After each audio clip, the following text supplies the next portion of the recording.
নমস্কাৰ class 10 social সায়েন্সৰ তোমালোকৰ ভাৰতীয় স্বাধীনতা আন্দোলন আৰু অসমৰ জাতীয় জাগৰণ এই চেপ্টাৰটোৰ ওপৰত টোটাল 5টা কোৱেশ্চন এজন ষ্টুডেন্টে ৰিকুৱেষ্ট কৰিছিলে মোৰ বিশেষ অসুবিধাৰ কাৰণে মই ভিডিওটো দি অলপ লেট হৈছে সো তোমালোকে এখিনি এতিয়া মই যিখিনি কৈ যাম তোমালোকে এখিনি ভালকে চাবা ফাৰ্স্ট কোৱেশ্চনটো আছিল যে অভাউখা অসমীয়া ভাষা উন্নতি সাধিনী সভা মুখ্য ভূমিকা আৰু কাৰ্যাৱলীৰ বিষয়ে লিখা So, ইয়াত মই এনসাৰস টু কমপ্লিটলি তোমালোকৰ কিতাপৰ পৰাই যাম আৰু সোশিয়াল সায়েন্সত যদি তোমালোকৰ এক্সাক্ট প্ৰপাৰ সোৰ্স নাথাকে কাৰেক্ট সোৰ্স নাথাকে যিমান পাৰা তোমালোকে টেক্সট বুক ফলো কৰিবা ইন্টাৰনেটৰ পৰা বা বেলেগ কিবা এটা সোৰ্সৰ পৰা তোমাৰ এনসাৰটো লিখাতকে যিমান পাৰা টেক্সট বুকৰ পৰা দিবা যদি প্ৰপাৰ সোৰ্স থাকে বা প্ৰপাৰ তোমালোকৰ বুকস আছে তেতিয়া তাৰ পৰা দিলে কোনো অসুবিধা নহয় গতিকে প্ৰথম কোৱেশ্চনটো হৈছে ভূমিকা আৰু কাৰ্যাৱলী ভূমিকা আৰু কাৰ্যাৱলী দুটা সম্পূৰ্ণ পৃথক বস্তু ভূমিকা মানে তেওঁলোকে সেই যেটো অসমীয়া ভাষাৰ তোমাৰ উন্নতি সাধন কৰিব বিচাৰিছিল তাত কি ভূমিকা লৈছিলে আৰু কাৰ্যাৱলী তেওঁলোকে কি তেওঁলোকৰ প্লেনিংটো কি মানে কেনেকে হেখিনি ইমপ্লিমেন্ট কৰিব সেই দুটাৰ পাৰ্থক্যটো গতিকে মই এই ডিটেইলছ চেপ্টাৰটোত অলপ এখিনি ডিসকাস কৰি দিম সো এটো আছে তোমাৰ পেজ নম্বৰ 63 আৰু 64 ত আছে সোশিয়াল সায়েন্সৰ গতিকে অসমীয়া ভাষাৰ উন্নতি সাধনী হ'ব 4.01 ইয়াত ফাৰ্স্ট পাৰ্ট খিনি কি কৈছে যে পশ্চিমীয়া শিক্ষাৰ বিস্তাৰে 19 শতিকাৰ মাজভাগত অসমত এক মধ্যবিত্ত শিক্ষিত শ্ৰেণীৰ জন্ম দিছিলে স্বদেশ প্ৰীতি আৰু জাতীয়তাবাদৰ ভাৱধাৰা অনুপ্ৰাণিত হৈ এই শ্ৰেণীটোৱে নিজকে সংগঠন কৰিবলৈ চেষ্টা কৰিছিল যেতিয়া 19 শতিকা আহিছিল সেই সময়ত অসমৰ পশ্চিমীয়া শিক্ষা আহিছিল পশ্চিমীয়া শিক্ষা হোৱাৰ কাৰণে মানুহখিনি শিক্ষিত হ'ল কিন্তু তেওঁলোকৰ নিজৰ স্বদেশ প্ৰেম বা জাতীয়তাবোধ ভাৱধাৰাটো তেওঁলোকৰ মাজত থাকিলে ধৰা হল এনেকুৱা তোমালোকে ইংৰাজী শিক্ষাটো গ্ৰহণ কৰিলে তেওঁলোকে কিন্তু নিজৰ অসমীয়া ভাষা আৰু অসমৰ উন্নতিৰ কাৰণে স্বদেশ প্ৰীতিৰ কাৰণে তেওঁলোকৰ মনত এটা ভাৱ হ'ল এই প্ৰচেষ্টাৰ ফলস্বৰূপে আনন্দৰাম ঢেকিয়াল ফুকন গুণাভিৰাম বৰুৱাৰ উদ্যোগত 1857 চনত জ্ঞান প্ৰদায়নী সভা প্ৰতিষ্ঠা হৈছিল আনন্দৰাম ঢেকিয়াল ফুকনে অসমীয়া ভাষা সাহিত্যৰ উন্নতিৰ কাৰণে অহোপুৰুষাৰ্থ কৰিছিল অসমৰ বিদ্যালয় কাৰ্যালয় আৰু আদালতত 1836 চনৰ পৰা বাংলা ভাষাৰ প্ৰচলন কৰা চৰকাৰী সিদ্ধান্তৰ তেওঁ বিৰোধিতা কৰিছিল অসমীয়া ভাষাৰ স্বকীয়তা ৰক্ষা বিদ্যালয় কাছাৰী তথা কাৰ্যকালত অসমীয়া ভাষা মাধ্যম হিচাপে পুনৰ প্ৰতিষ্ঠা কৰিবলৈ যি আন্দোলন হৈছিল এই পিছলৈ সাংস্কৃতিক জনজাগৰণৰ ৰূপ লৈছিল আৰু 1883 চনত অসমীয়া ভাষাক স্কুল অফিচ কাছাৰী মাধ্যম হিচাপে পুনৰ প্ৰতিষ্ঠা হৈছিল এই আন্দোলনে অসমীয়া ভাষাৰ ভিত্তিত জাতীয় চেতনা গঢ়ি তোলা যথেষ্ট অৰিহণা যোগাইছিল এই যেটো মই এক পেৰাগ্ৰাফ এটা দিলো এটো হৈছে অসমীয়া ভাষাৰ উন্নতি সাধনী সভা কেনেকে তোমাৰ আৰম্ভ হৈছিল গতিকে সেই আৰম্ভণি বিষয় শৰ্টকে দুটা বা তিনটা লাইন লিখিবা তোমালোকে যে কেনেকে হৈছিল যে যিখিনি মই আকৌ ৰিপিট কৰি দিছো শৰ্টকে কথাখিনি যে পশ্চিমীয়া শিক্ষা হোৱাৰ কাৰণে অসমৰ জনজাগৰণৰ মাজত শিক্ষিত হ'ল কিন্তু স্বদেশ প্ৰীতি আৰু জাতীয়তাবোধ ভাৱধাৰা আহিলে আৰু 1836 চনৰ পৰা বাংলা ভাষাটো প্ৰচলিত হৈ আছিল এজ এ তোমাৰ গভৰ্নমেন্ট ল্যাঙ্গুৱেজ গতিকে চৰকাৰী ভাষা হিচাপে বাংলা ভাষাটো আছিল কিন্তু এই যে কেজন আমাৰ আনন্দৰাম ঢেকিয়াল ফুকন গুণাভিৰাম বৰুৱা এওঁলোকে জ্ঞান প্ৰদায়নী সভাৰ প্ৰতিষ্ঠা কৰিছিল তাৰ দ্বাৰা 1873 এই চনগিটা মনত ৰাখিবা 1873 পৰা অসমীয়া ভাষাটো সকলো স্কুল কাছাৰী ব্যৱহাৰ কৰিলে নেক্সট কলে কলিকতালৈ উচ্চ শিক্ষাৰ বাবে যোৱা ছাত্ৰসকলে অসমীয়া ভাষা সাহিত্য উন্নয়নৰ অৰ্থে বলিষ্ঠ পদক্ষেপ গ্ৰহণ কৰিছিল ফলত দেৱীচৰণ বৰুৱা আৰু গুণগোবিন্দ ফুকনৰ নেতৃত্বত 1872 চনত অসমীয়া লিটাৰেচি সোসাইটি নামৰ সংগঠনটি কলিকতাত গঠন হৈছিল এই অনুষ্ঠানৰ প্ৰধান উদ্দেশ্য আছিল সাহিত্যৰ চৰ্চা কিন্তু ৰাজনৈতিক চিন্তাৰ প্ৰকাশ ঘটিছিল 1872 চনত এই সংগঠনৰ প্ৰসিদ্ধ সদস্য জগন্নাথ বৰুৱা আৰু মানিক চন্দ্ৰ বৰুৱাই উক্ত সোসাইটিৰ তৰফৰ পৰা সেই সময় ভাইছৰ লৰ্ড নৰ্থব্ৰুকক এখন স্মাৰক পত্ৰ দাখিল কৰিছিল আৰু সেই স্মাৰক পত্ৰত তেওঁলোকে অসমৰ প্ৰাকৃতিক সম্পদৰ উন্নয়ন অসম আৰু বংগৰ মাজৰ ৰেল সংযোগ স্থাপনৰ লকে যাৱতীয় কাৰ্য লবলৈ তেওঁলোকৰ মানে স্মাৰক পত্ৰত তেওঁলোকে উল্লেখ কৰিলে বাংলা সভাহলত অসমীয়া ভাষাৰ স্বতন্ত্ৰতাৰ ওপৰত হোৱা আক্ৰমণৰ প্ৰৱণতা লক্ষ্য কৰি সেই সময়ত কলিকতাত থকা অসমীয়া ছাত্ৰসকলে অসমীয়া ভাষা আৰু সাহিত্য উন্নয়নৰ হকে পুনৰ সংগঠিত হোৱাৰ প্ৰয়োজনীয়তা মৰ্মে অনুভৱ কৰিছিল সেই উদ্দেশ্যে 1882 চনত 1888 চনত 1888 অসমীয়া ভাষা উন্নতি সাধনী সভা গঠন হয় এতিয়া অসমীয়া ভাষা উন্নতি সাধনী সভা টোটাল তোমাৰ গঠন হৈছিল কিহত 1888 চনত 1888 ত গঠন হৈছিল গতিকে আগৰ যিখিনি আমি পঢ়িলো তাৰ পৰা তোমালোকে চমুকৈ এটা বস্তুৱে মনত ৰাখিব লাগিব যে যেতিয়া পশ্চিমীয়া শিক্ষা আহিলে শিক্ষিত যিসকল যুৱক আছিলে বা শিক্ষিত যিসকল মানুহ আছিলে তেওঁলোকে এটা বস্তু অনুভৱ কৰিলে যে অসমীয়া ভাষাটো আমাৰ অসমত প্ৰকাশ হ'ব লাগে আৰু যিখিনিয়ে সেই সময়ত উচ্চ শিক্ষাৰ কাৰণে কলকাতা গৈছিলে ৱেষ্ট বেংগলত আছিলে তেওঁলোকেও এটা দেখিলে যে বাংলা ভাষাটোৱে অসমত প্ৰচলন আছিলে গতিকে তেওঁলোকে সেই সময়ত সকলো সংগঠিত হৈ আৰু এই যিটো পইণ্ট দিলে লাষ্ট পইণ্টটো সকলো সংগঠিত হৈ তোমাৰ 1885 চনলৈ সক্ৰিয় আছিলে গতিকে বাংলা ভাষাত অসমীয়া স্বতন্ত্ৰতাৰ ওপৰত আক্ৰমণৰ প্ৰতি লক্ষ্য ৰাখি কলিকতাত থকা কোনখিনি মানুহে কলিকতাত থকা অসমীয়া ছাত্ৰসকলে অসমীয়া ভাষা উন্নয়নৰ হকে 1888 চনত অসমীয়া ভাষা উন্নতি সাধনী অভা উষা বুলি কৈ চমুকৈ সভাখন গঠন কৰিলে গতিকে প্ৰথম কুৱেশ্যনটোৰ পাৰ্ট আছিলে ভূমিকা আৰু কাৰ্যাৱলী গতিকে ভূমিকাৰ ক্ষেত্ৰত জাষ্ট চিম্পলকে এই গোটেই প্ৰথম যিখিনি ক'লো তাৰ এটা পইণ্ট তোমালোকে সামাৰি কৰি সৰুকে লিখিবা গতিকে সেইটো এনসাৰ হৈ গ'ল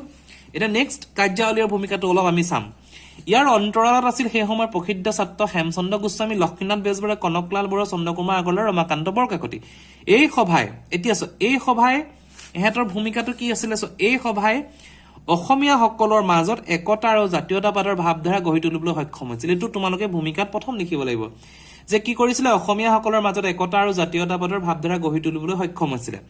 এই সভাই অসমীয়া ভাষাক এক শক্তিশালী বিজ্ঞানসন্মত উত্তৰণৰ লগতে অসমৰ সকলো পাঠশালাত পৰিশুদ্ধ আৰু উন্নত মানৰ ব্যাকৰণ প্ৰয়োগৰ বাবে পদক্ষেপ গ্ৰহণ কৰিছিল সো এইখিনি হৈছে সভাটোৰ ভূমিকাখিনি গ্ৰহণ কৰিছিল তদুপৰি সভাই অসমৰ এক সৰ্বাত্মক সামাজিক ইতিহাস সংকলন আৰু সংস্কৃত বা অন্যান্য ভাষাৰ উল্লেখনীয় পুথিসমূহ অসমীয়া ভাষালৈ অনুবাদৰ কামো তেওঁলোকে তৎপৰতাৰে হাতত লৈছিল আৰু এই প্ৰচেষ্টাত হেমচন্দ্ৰ বৰুৱাক অত্যুকৃষ্ট কীৰ্তি হেমকোষ প্ৰকাশৰ বাবে কামত হাতত লৈছিল গতিকে এইখিনি হ'ল তেওঁলোকে কি কৰিলে অসমৰ কাৰণে এতিয়া নেক্সট এটা পাৰ্ট আমি কাৰ্যাৱলীখিনি আমি এই ভূমিকাৰ পৰাই তোমালোকে লিখিব লাগিব কাৰ্যাৱলী পাৰ্টটো গতিকে প্ৰতিটো বস্তু অকণমান এক্সপ্লেইন কৰিবা আৰু নেক্সট কি ক'লে যে অভা উষা সভাই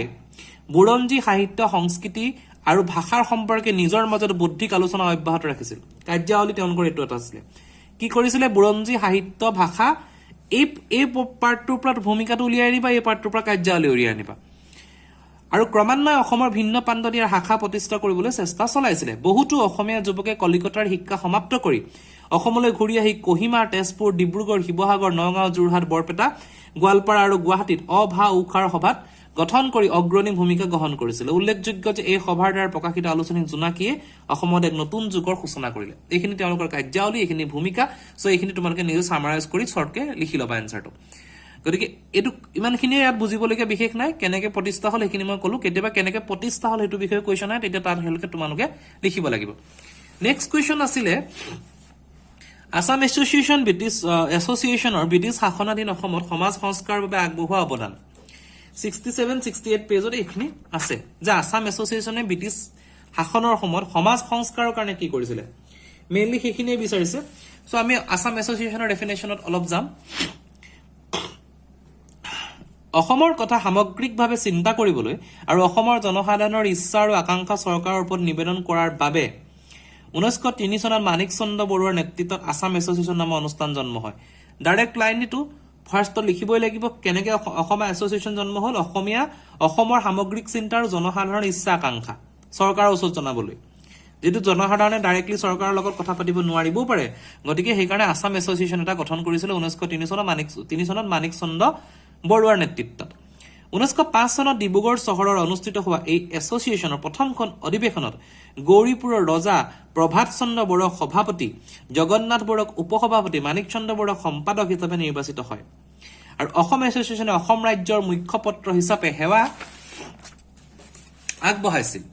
অৱশ্যে ই প্ৰত্যক্ষ আৰু সক্ৰিয়ভাৱে চৰকাৰৰ বিৰুদ্ধে কাৰ্যপন্থা লোৱা নাছিলে অসম এছ'চিয়েশ্যনৰ কাৰ্যটো এনেকুৱা আছিলে যে অসমৰ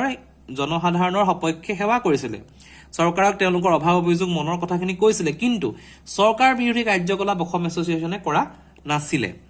ই শান্তিপূৰ্ণ আৰু সাংবিধানিক আৰু প্ৰশাসনিক সংস্কাৰৰ মাধ্যমে ৰাইজৰ সমস্যাৰ পোষকতা কৰিছিলে মানে যিখিনি শান্তি থাকে অহিংস এটা আন্দোলন বা এনেকুৱা প্ৰশাসনিক নীতি নিয়মৰ মাজেৰে আসাম এছ'চিয়েশ্যনে চৰকাৰক পোষকতা মানে ওচৰত গৈছিলে এছ'চিয়েশ্যনৰ কেইবাজনো সদস্যই আইন সভাৰো সদস্য হোৱাৰ বাবে সভাৰ প্ৰস্তাৱসমূহ আইন সভাত কাৰ্যকৰী কৰাৰ সুবিধা পাইছিলে আৰু আসাম এছ'চিয়েশ্যনৰ কেইটামান কামৰ উদাহৰণ এতিয়া আমাৰ কুৱেশ্যনটো আছিলে আসাম এছ'চিয়েশ্যনে ব্ৰিটিছ শাসনাধীন অসমৰ সমাজ সংস্কাৰৰ বাবে কি কৰিছিলে গতিকে তোমালোকে প্ৰথম কোনে প্ৰতিষ্ঠা কৰিছিল সিম্পলকে এটা লাইন লিখিলেই হ'ল নেক্সট ডাইৰেক্ট তেওঁলোকৰ কি কাৰ্য কৰিলে সমাজ সংস্কাৰৰ কাৰণে সো সেই বস্তুখিনি তোমালোকে ইয়াৰ পৰা সামাৰাইজ কৰিবা মই কৈ যাম প্ৰথমতে ক'লো যে পৌৰসভাত চৰকাৰী বিষয়া আৰু লোকেল বৰ্ডত চাহ খেতিয়কৰ আধিপত্যৰ বিৰোধিতা কৰিছিল পৌৰসভা যেটো হয় মিউনিসিপালিটি কৰ্পোৰেচন থাকে তাত চৰকাৰী বিষয়াখিনি আৰু লোকেল যিখিনি বৰ্ড থাকে চাহ খেতিয়কৰ আধিপত্যৰ বিৰোধিতা কৰিছিল তেওঁলোকে নেক্সট কৰিলে এছ'চিয়েচনে স্থানীয় সমিতিসমূহৰ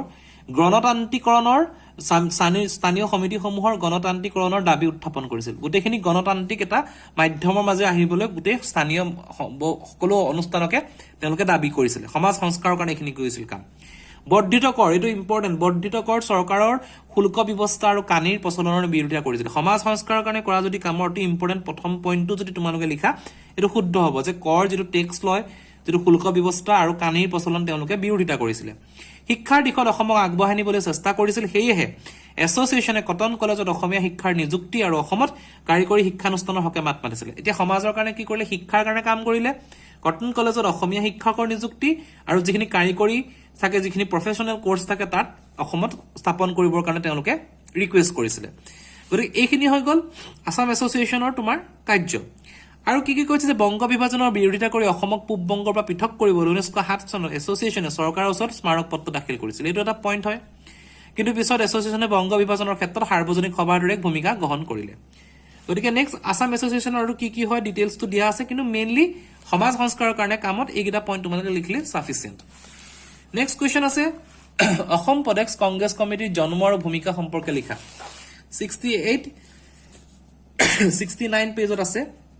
অসম প্ৰদেশ কংগ্ৰেছ কমিটিৰ জন্ম আৰু তেওঁলোকৰ ভূমিকা মুখ্য ভূমিকা কি সো এইখিনি মই আকৌ ৰিপিট কৰিছো এইখিনি কথাই যে 1885 চনত স্থাপন হোৱা ভাৰতীয় জাতীয় কংগ্ৰেছে ভাৰতৰ স্বাধীনতা সংগ্ৰামত এক নতুন অধ্যায় স্থাপন কৰিলে ভাৰতীয় জাতীয় কংগ্ৰেছ কেতিয়া স্থাপন হৈছিল 1885 চন এটো মাল্টিপল চইচ কুৱেশ্যনৰ কাৰণে ইম্পৰ্টেন্ট আৰু ভাৰতৰ স্বাধীনতা সংগ্ৰামত এটা নতুন অধ্যায় আনিলে জাতীয় কংগ্ৰেছ অহাৰ কাৰণে ভাৰতৰ বিভিন্ন প্ৰান্তৰ দৰে অসমৰ বিভিন্ন অনুষ্ঠানৰ প্ৰতিনিধিসকলে প্ৰথমবাৰৰ বাবে জাতীয় কংগ্ৰেছৰ অধিৱেশনত অংশগ্ৰহণ কৰিলে যেহেতু অসম ভাৰতৰ এটা অংশ হয় গতিকে ভাৰতৰ যেতিয়া জাতীয় কংগ্ৰেছ গঠন হ'ল অসমতো এটা জাতীয় কংগ্ৰেছ গঠন হ'ল আৰু অসমৰ কিছুমান মানুহে জাতীয় কংগ্ৰেছত জইন কৰিলে ইতিমধ্যে ওপৰ আলোচনা কৰা হৈছে যে আসাম এছ'চিয়েচনে জাতীয় কংগ্ৰেছৰ নেতৃত্বত হোৱা 1921 চনৰ অসহযোগ আন্দোলনত অংশগ্ৰহণ কৰি লাহে লাহে সাৰ্বভাৰতীয় ৰাজনীতিলৈ অগ্ৰসৰ হৈছিল তাৰ আপাহতে সংগঠনটোৰ একাংশ নেতা কৰ্মীয়ে এছ'চিয়েচনক কংগ্ৰেছৰ পাদশিক কমিটিলৈ ৰূপান্তৰিত কৰাৰ চেষ্টা কৰিছিল কিন্তু একাংশ কমিটিয়ে তাৰ বিৰোধিতা কৰিছিল কিন্তু জাতীয় কংগ্ৰেছৰ ৰাজনৈতিক কাম কাজ তথা আৰ্হি আঁচনি অসমীয়াৰ মধ্যবিত্ত শ্ৰেণীৰ একাংশক বাৰুকৈ আকৰ্ষিত কৰিছিল যিখিনি জাতীয় কংগ্ৰেছে কৰিলে তাৰ কাম কাজখিনিক মানে অসমৰ যিখিনি মিডল ক্লাছ ফেমিলি মধ্যবিত্ত শ্ৰেণী আছিল তেওঁলোকক বহুত বেছি আকৰ্ষিত কৰিলে আসাম এছ'চিয়েচনে চনক কংগ্ৰেছ সংগঠনলৈ ৰূপান্তৰিত কৰাৰ উদ্দেশ্যেৰে ছবিলাল উপাধ্যায় পৌৰোহিত্যত 18 এপ্ৰিল 1921 চনত যোৰহাটত এখন বিশেষ অধিৱেশন অনুষ্ঠিত হয় আৰু সেই বছৰতে জুন মাহত নবীন চন্দ্ৰ বৰদলৈ ছবিলাল উপাধ্যায় কৃষ্ণকান্ত ভট্টাচাৰ্যৰ উদ্যোগত অসম প্ৰদেশ কংগ্ৰেছ কমিটি গঠন কৰি আনুষ্ঠানিকভাৱে অসমত কংগ্ৰেছৰ ৰাজনীতিৰ পাতনি মেলে এই যে মই ক'লো লাষ্টৰ পইণ্টটো কিমান চনত কেতিয়া আৰু কোনটো পৰিস্থিতিৰ গঠন হ'ল সো এইখিনি হৈছে অসম জাতীয় কংগ্ৰেছৰ জন্মৰ গতিকে জন্মৰ ইতিবৃত্ত ইয়া প্ৰথমৰ পৰা ইয়ালৈকে তোমালোকে যিমান পাৰা শৰ্ট কৰি দিবা মাজে মাজে কিছুমান পইণ্ট স্কিপ কৰিলেও প্ৰব্লেম নাই কিন্তু লাষ্টৰ এই পাৰ্টটো লিখিবই লাগিব যে কোন চনত কোনে কাৰ লগত লাগি অসম এছ'চিয়েচনত জন্ম কৰিলে গতিকে প্ৰদেশ কমিটিৰ জন্মৰ মুখ্য ভূমিকা এটা ভূমিকা কি আছিলে উল্লেখযোগ্য যে 1920 চনত নাগপুৰত অনুষ্ঠিত জাতীয় কংগ্ৰেছৰ অধিৱেশনৰ ওপৰত ভিত্তি কৰি ৰাজ্য পুনৰ গঠনৰ প্ৰস্তাৱ হয় কংগ্ৰেছে এই নীতিয়ে অসমৰ জাতীয়তাবাদীসকলক বাৰুকৈ উৎসাহিত কৰি কংগ্ৰেছৰ প্ৰতি আকৰ্ষিত কৰিল তেওঁলোকৰ এইটো এটা ভূমিকা হয় যে 21 চনত নাগপুৰত অনুষ্ঠিত হৈছিল জাতীয় কংগ্ৰেছৰ অধিৱেশন ভাষাৰ ওপৰত ভিত্তি কৰি ৰাজ্য পুনৰ গঠন হোৱাৰ প্ৰস্তাৱ দিয়ে যে আমাৰ অসমত অসমীয়া ভাষা বেলেগত বেলেগ ভাষা গতিকে প্ৰতিখন ৰাজ্যতে ভাষা ভিত্তিক যিটো ৰাজ্য গঠন হেতুৰ প্ৰস্তাৱটো দিছিলে অসম প্ৰদেশ কংগ্ৰেছ কমিটিয়ে গতিকে হেতু তেওঁলোকে জনসাধাৰণ বহুত বেছিভাৱে আকৰ্ষিত হ'ল সেই কেছৰ পৰা নেক্সট কি ক'লে যে অসম প্ৰদেশ কংগ্ৰেছ কমিটিৰ প্ৰথমজন সভাপতি কুলধৰ চলিহা আৰু সম্পাদক নবীন চন্দ্ৰ বৰদলৈ সো এইখিনি তেওঁলোকে সভাপতি সম্পাদক কোন আছিলে কেনেকৈ আছিলে এইখিনি ক'লে আৰু তেওঁলোকৰ যিখিনি ভূমিকা এই পাৰ্টটোতে লিখিলেই হ'ল আৰু মহাত্মা গান্ধী যেতিয়া আহিছিলে মহাত্মা গান্ধী অসম ভ্ৰমণ কৰিছিলে নৱগঠিত কংগ্ৰেছ কৰ্মীৰ মাজত আলোড়নৰ সৃষ্টি কৰিছে ফলস্বৰূপে অসহযোগ আন্দোলনে অসমত অতি সক্ৰিয় হৈ পৰিছিল অসম প্ৰদেশ কংগ্ৰেছ কমিটিয়ে সমিতিয়ে 1926 চনৰ গুৱাহাটীৰ পাণ্ডুত জাতীয় কংগ্ৰেছৰ 41তম বাৰ্ষিক অধিৱেশন আয়োজন কৰিছিল এইটো ইম্পৰ্টেণ্ট টপিক যেহেতু জাতীয় কংগ্ৰেছটো গোটেই ভাৰতৰ জাতীয় কংগ্ৰেছৰ বাৰ্ষিক যিখিনি অধিৱেশন হয় 41তম বাৰ্ষিক অধিৱেশনখন 1926 চনত অসমত হৈছিল আৰু অসম প্ৰদেশ কংগ্ৰেছ কমিটিয়ে আয়োজন কৰিছিল আৰু ইয়াত অসম প্ৰদেশ কংগ্ৰেছ কমিটিৰ যোনখিনি তেওঁলোকৰ লগত জড়িত মানুহ আছে তেওঁলোকৰ বিষয়ে ডিটেইলছত দিয়া আছে গতিকে জন্মটো লিখিবা এইখিনি আৰু ভূমিকাখিনি এই পইণ্টটো লিখিলে তোমালোকৰ সাফিচিয়েন্ট হয়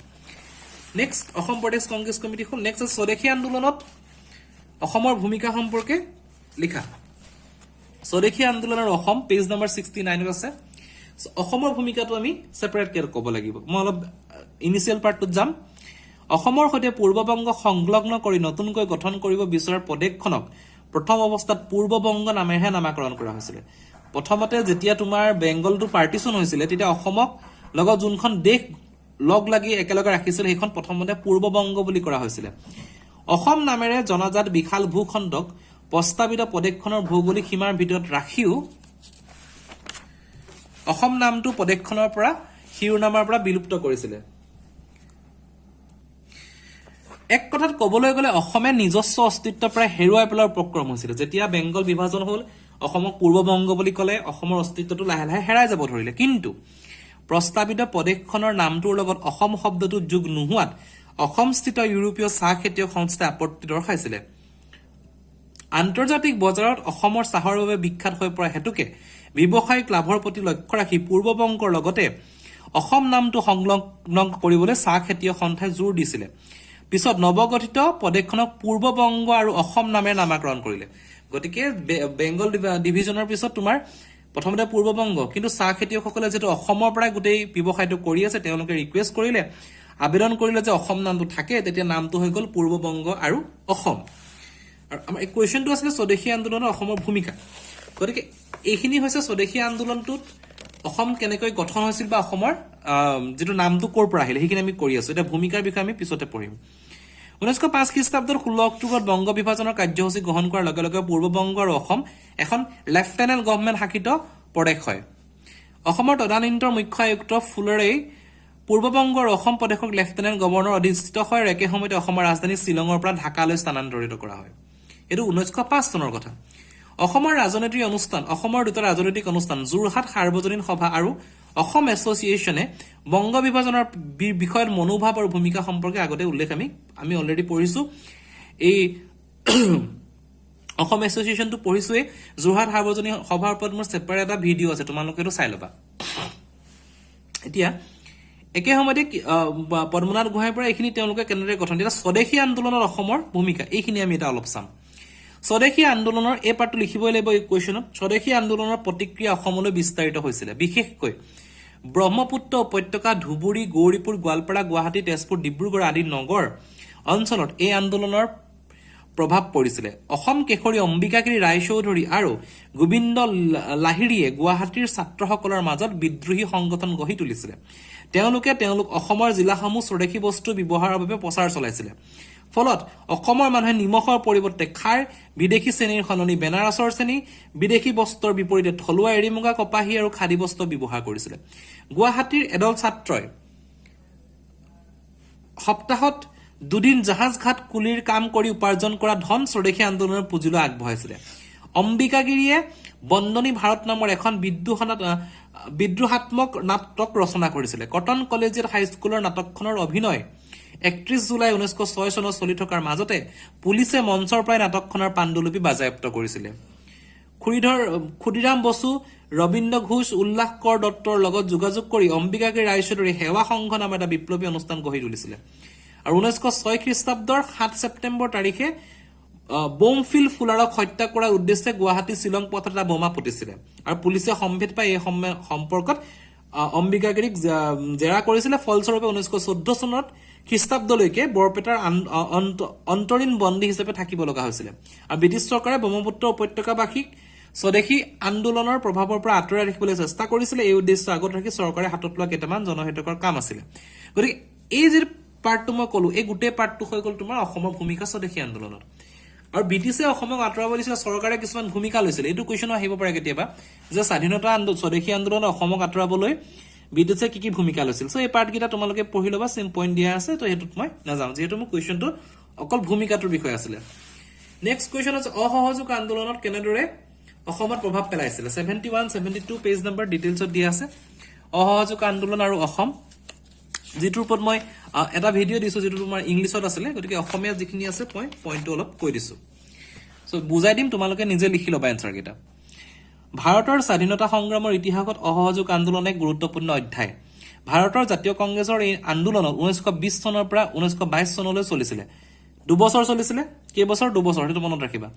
গান্ধীৰ সবল নেতৃত্বত এই আন্দোলনে অহিংস পথেৰে ব্ৰিটিছ শাসনৰ পৰা ভাৰত মুক্ত কৰিবলৈ দৃঢ় প্ৰতিজ্ঞ হৈছিল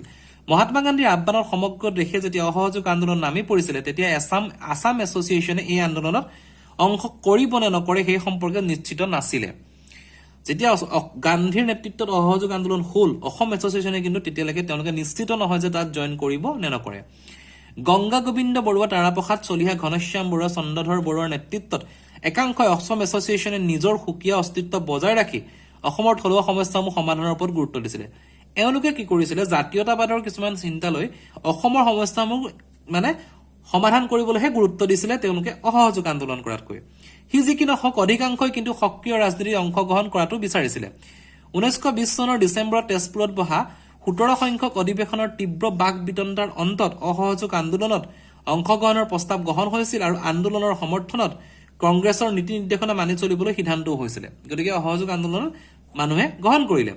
1921 চনৰ জুন মাহত অসম প্ৰদেশ কংগ্ৰেছ কমিটিৰ গঠন হোৱাত এই আন্দোলনে সোনকালে ৰাষ্ট্ৰীয় আন্দোলনৰ সৈতে একমত হৈ পৰিছিল অসম প্ৰদেশ কংগ্ৰেছ কমিটি যেতিয়া আহিলে তেওঁলোকে অসহযোগ আন্দোলনত যেতিয়া জয়েন হল তেতিয়া ৰাষ্ট্ৰীয় আন্দোলন এটা হৈ পৰিলে কুলধৰ চলিহা নবীন চন্দ্ৰ বৰদলৈ দুইজন যথাক্ৰমে প্ৰদেশ কংগ্ৰেছ কমিটিৰ সভাপতি আৰু সম্পাদক নিৰ্বাচিত হল 1921 চনত এইখিনিৰ পৰা মেইনলি তোমাৰ মই যেটো কোৱেশ্চন তোমালোকৰ আছে তাৰ এনসাৰটো ষ্টাৰ্ট হৈছে 1921 চনত মহাত্মা গান্ধীৰ অসম আগমনে এই আন্দোলন অধিক জনপ্ৰিয় কৰি তুলিলে গান্ধীয়ে ভাষণ প্ৰদান আৰু অংশগ্ৰহণ কৰা সভাসমূহত বৃহৎ সংখ্যক জনসাধাৰণে অংশগ্ৰহণ কৰিছিল গান্ধীৰ আহ্বান ক্ৰমে জনসাধাৰণে বিদেশী বস্তু বৰ্জন আন্দোলনত অংশগ্ৰহণ কৰি বিদেশী বস্তুসমূহ মেজি সাজি জুই লগাই দিয়ে বিসৰ্জন দিলে চন্দ্ৰনাথ শৰ্মা হেমচন্দ্ৰ বৰুৱা অমিয় কুমাৰ দাস মুহিবুদ্দিন আহমেদ আদিৰ নেতৃত্বত অসমৰ যুৱক যুৱতীসকলে চৰকাৰী শিক্ষানুষ্ঠানসমূহ বৰ্জন কৰি আন্দোলনত অংশগ্ৰহণ কৰিলে আৰু সেইসকলৰ ভিতৰত অজ্ঞগণ আছিলে কিছুমান ফণীধৰ শৰ্মা ৰোহিণীকান্ত হাতী বৰুৱা বিমলাকান্ত বৰুৱা কনক চন্দ্ৰ বৰুৱা বেণুধৰ বৰুৱা তিলক শৰ্মা আদি তেওঁলোকে আছিলে গতিকে এতিয়া এই পইণ্টটো লিখিব লাগিব এইখিনি হৈছে কোন কোন আছিলে কেনেকে লিখিলে সেইটো তোমালোকে পঢ়িবা মই এইখিনি বুজাই দিছো অসমত এই আন্দোলনৰ এক উল্লেখযোগ্য প্ৰভাৱ আছিল কানিৰ প্ৰচলন বন্ধ কৰা যদি এই টপিক মিছ কৰি দিয়া এই পইণ্টটো মিছ কৰি দিয়া গোটেই এনসাৰটো ভুল হ'ব মেইন এটা উল্লেখযোগ্য প্ৰভাৱ আছিলে কানিৰ প্ৰচলন বন্ধ কৰা কংগ্ৰেছ কৰ্মীসকলে সবল ৰূপে কানিৰ প্ৰচলন বন্ধ কৰিবৰ বাবে গ্ৰহণ কৰা কাৰ্যপন্থাৰ পৰিপ্ৰেক্ষিতত প্ৰচলিত কানিৰ শুল্ক 1921-20 বিত্তীয় বৰ্ষত 1615 মুনৰ পৰা 1922-23 বিত্তীয় বৰ্ষত 993 মূল হৈছিল কানিৰ বিক্ৰীৰ ফলত অৰ্জিত ৰাজহৰ পৰিমাণ 19 লাখ টকা পৰ্যন্ত কমি গৈছিল এই আন্দোলনৰ আন এটা উল্লেখযোগ্য গঠনমূলক কাম আছিল খাদী জনপ্ৰিয় কৰি তোলাৰ লগতে ইয়াৰ উৎপাদন বৃদ্ধি কৰা গতিকে এইখিনি হৈছে তোমাৰ অসহযোগ আন্দোলনৰ কি কি কাম তেওঁলোকে লৈছিলে ভূমিকা এই পাৰ্টটো হয় আৰু ইয়াৰ কি কৰে যে বাগিচাৰ বনুৱাসকলৰ পৰাও এই আন্দোলনে প্ৰচুৰ সমৰ্থন পাইছিলে বৃহৎ সংখ্যক চাহ বনুৱা এই আন্দোলনৰ দ্বাৰা তেওঁলোকৰ ওপৰত চলা উপনিৱেশিক শোষণৰ বিৰুদ্ধে প্ৰতিবাদ সাব্যস্ত কৰিছিলে গতিকে এই লাষ্ট পাৰ্টটো লিখিব লাগিব বাগিচাৰ বনুৱাসকলৰ কথা আৰম্ভ কৰি তোমাৰ কেনেকে এই আন্দোলনে তোমাৰ ভূমিকাটো কি আছিলে গতিকে টোটাল এইকেইটাই কোৱেশ্চন আছিলে 5টা কোৱেশ্চন গতিকে গোটেই 5টা কোৱেশ্চনে মই ষ্টাডি কৰিলো তোমালোকে মই যিখিনি কলো তাৰ পৰাই লিখিবা এনসাৰটো আৰু এটা কথা কৈছো তোমালোকে বহুত ষ্টুডেন্ট আছে ৰেডিমেড এনসাৰ নাযাবা যিমান পৰা এনসাৰটো বুকৰ পৰা নিজে শৰ্টকে হলো বা একৰ্ডিং টু তোমালোকৰ মাৰ্কস লিখি লবা তেতিয়া তোমাৰ এনসাৰটো কৰিবলৈ সুবিধা হয় আৰু যদি কোনোবা ষ্টুডেন্টে ধুনীয়াকৈ লিখিছা মোলে পঠাবা পাৰ্সোনালি মই চাই দিম যদি কিবা ভুল থাকে মই জনাম সো আদি ভিডিওটো ইমানখিনিয়ে থ্যাংক ইউ